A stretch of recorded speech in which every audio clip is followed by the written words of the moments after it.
it's so difficult to remember whether one's speaking about one particular ex-minister or another. I'm thinking in this case of Nadine Dorries and Liz Truss. I get the two so easily confused. One is a sort of airhead, the other is someone with problems with her hands and her expectations, and both are inept. One of them has written a book that's readable and actually a page turner. The other one has written a pile of drivel. You know, you take your choice. It doesn't really make too much difference which name you apply to the subject. But in this case, I think it is Nadine Dorries who's taken umbrage at the fact that a Labour group has put forward a campaign which suggests that Boris was partying during COVID when in fact he was convalescing in Chequers.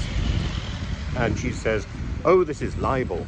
Well, this is talking about the man who ignored security advice. I think the only Prime Minister to have ignored security advice on that scale, and appointed Lebedev, a member of the House of Lords. Lebedev, who doesn't reply to letters.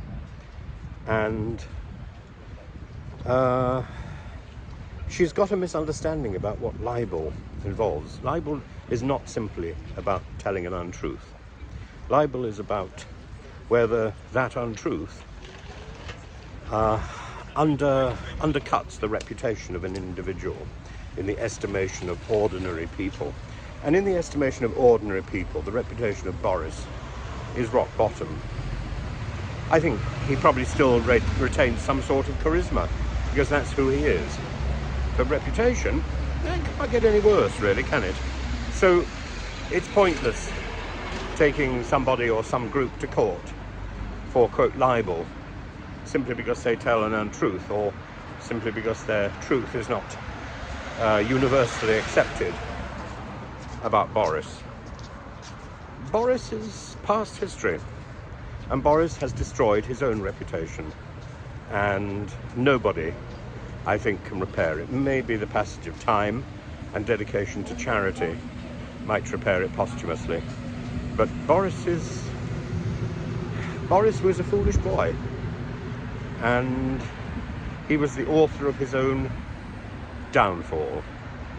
From that point of view, of course, Boris could well be the subject of quite an interesting piece of drama in the style of a Greek tragedy. Boris has had the highest office in the country, and he's brought it into shame. If somebody wants to suggest that he was partying and not in Chequers, I think that's a modification of the truth at best. And is it libel? Oh, for goodness sake. Nadine, I don't think Nadine Dorries would consider herself to be a lawyer, and I don't think this is anything more than posturing for the Daily Mail. But it's always entertaining to hear what she's got to say and turn the page.